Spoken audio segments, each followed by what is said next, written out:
Assalamualaikum, salam Malaysia Madani. Bersama-sama saya Muhammad Dihya Sahlan dalam Berita Pagi Sabah edisi Ahad 17 Disember 2023. Jualan Rahmah bergerak berkonsepkan kedai cari rakyat yang diadakan 2 kali sebulan di setiap kawasan Dewan Undangan Negeri DUN merupakan inisiatif terbaik kerajaan. Program Kementerian Perdagangan Dalam Negeri dan Kos Sara Hidup itu mendapat sambutan menggalakkan daripada orang ramai sejak dilancarkan Jun lalu. Pembantu Menteri Pembangunan Perindustrian dan Keusahawanan Datuk Andi Muhammad Suryadi Bandi berkata, sejak dilancarkan 3 jualan Rahmah bergerak telah diadakan di kawasan Tanjung Batu dan berjaya memberi manfaat kepada penduduk menerusi diskaun harga sehingga 30%.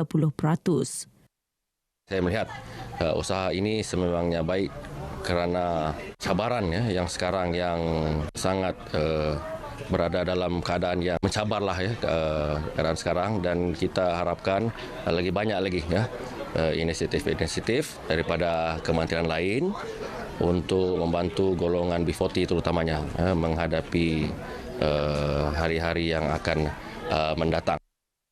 Datuk Suryadi berkata demikian kepada pemberita selepas merasmikan jualan Rahmah Kampung Tanjung Batu Keramat.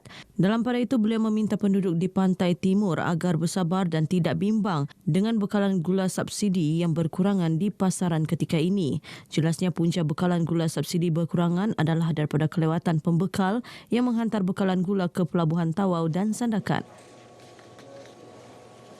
Bersempena musim cuti sekolah, Pejabat Ahli Dewan Undangan Negeri APAS sekali lagi mengambil inisiatif mengadakan program khatan percuma buat kanak-kanak di PPR Taman Sri Titingan. Seramai 44 kanak-kanak daripada keluarga B40 diraihkan dalam program berkenaan.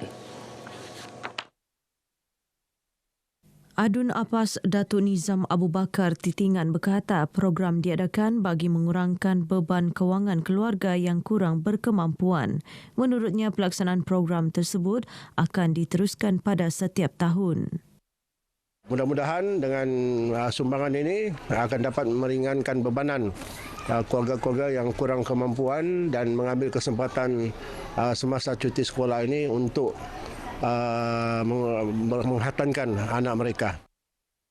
Datuk Nizam ditemui RTM sempena program berkatan beramai-ramai anjuran Pejabat Adun APAS dengan kerjasama Klinik Kesihatan Kabota, Surau Al-Munawarah dan KRT PPR Taman Sri Titingan di Tawau.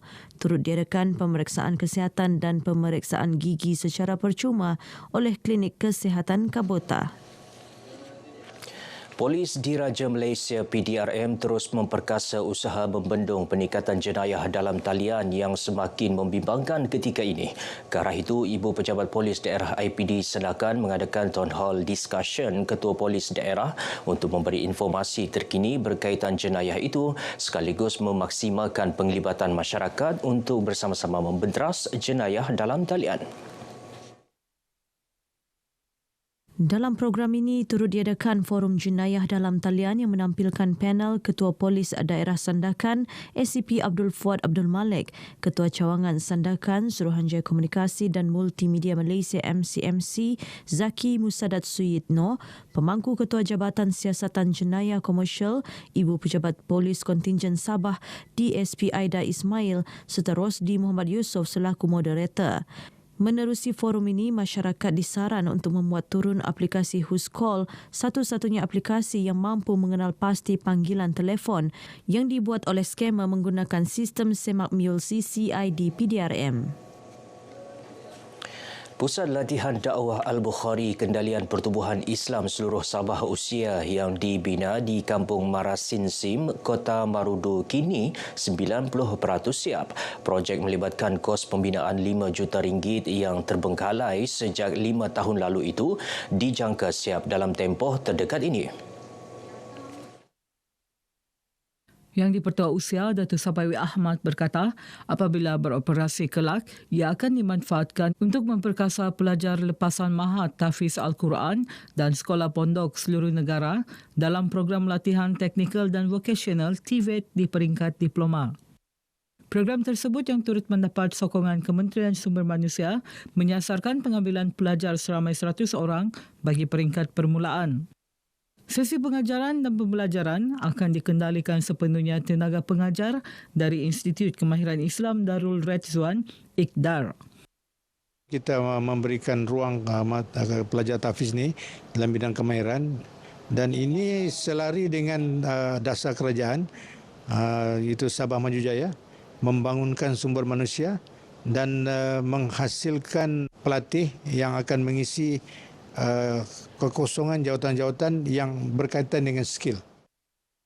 Datuk Sapawi bercakap kepada pemerintah semasa Perhimpunan Agung Tahunan Perwakilan Usia kali ke-37 di Putatan. Terdahulu beliau memaklumkan IKDAR dan Usia akan menandatangani satu memorandum perjanjian MOA tahun depan bagi merealisasikan operasi Pusat Latihan Dakwah Al-Bukhari Usia tersebut. Universiti Malaysia Sabah melalui Hospital UMS HUMS melaksana 44 jelajah program KPT Prihatin Madani sepanjang tahun 2021 hingga 2023. Jelajah itu melibatkan kawasan pedalaman antaranya daerah Nabawan, Lahadatu, Pitas, Kota Belud dan Tawau. Naib Chancellor UMS Profesor Datuk Dr. Kasim Mansor berkata seramai 3,770 pesakit telah menerima manfaat menerusi program KPT Prihatin Madani sejak pelaksanaannya pada 2021. Jelasnya program berorientasikan kesihatan ini menawarkan kepakaran 11 bidang HUMS secara percuma antaranya pemeriksaan asas, gigi, rehabilitasi, pemakanan serta saringan kesihatan mental. Beliau menyatakan demikian ketika berucap merasmikan program KPT Prihatin Madani UMS Kalabakan kali ke-45 di Dewan Tanjung Batu Keramat Tawau. Pengisian program turut merangkumi pelaksanaan cerah iaitu Cancer Empowerment Outreach Awareness HUMS yang bertujuan mendedahkan mudarat penyakit kanser. Ia turut melibatkan perkhidmatan saringan kanser iaitu kanser payudara, kanser pangkal rahim, kanser mulut, kanser kolorektal dan kanser pangkal hidung. Program KPT Prihatin Madani merupakan inisiatif Kementerian Pendidikan Tinggi menerusi program klinik bergerak dan program jangkauan kesihatan komuniti kepada golongan sasar terutama penduduk luar bandar atau pedalaman dan komuniti B40 yang jauh dari fasiliti kesihatan.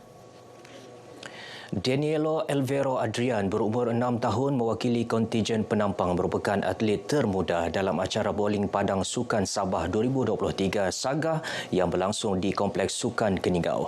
Ibu bapa Danielo berasa bangga kerana anak mereka adalah atlet termuda yang terpilih menyertai sukan berkenaan. Kami dari kontijen penampang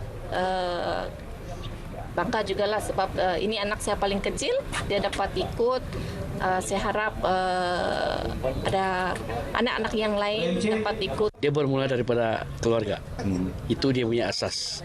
Sebab kalau bukan keluarga, orang tidak akan main ini lawn ball. Jadi dia punya asas lawn ball ini memang daripada keluarga itu sendiri.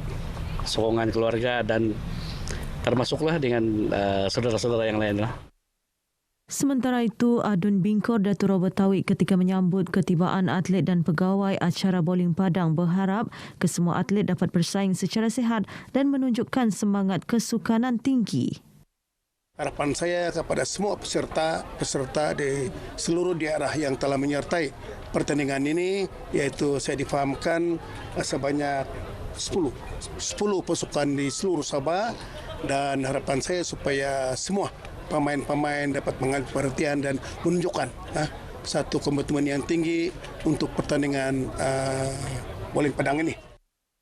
Seramai 10 pasukan masing-masing terdiri kontinjen Keningau, Tenem, Beluran, Sandakan, Pitas, Tawau, Beaufort, Kota Belud, Penampang dan Kota Kinabalu mengambil bahagian dalam acara ini.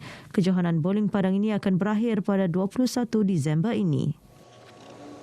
Baik saudara, paparan itu tadi mengakhiri berita pagi Sabah kali ini. Menyusul selepas ini berita pagi Sarawak. Dari sungai hingga ke segara, Palestin pasti merdeka.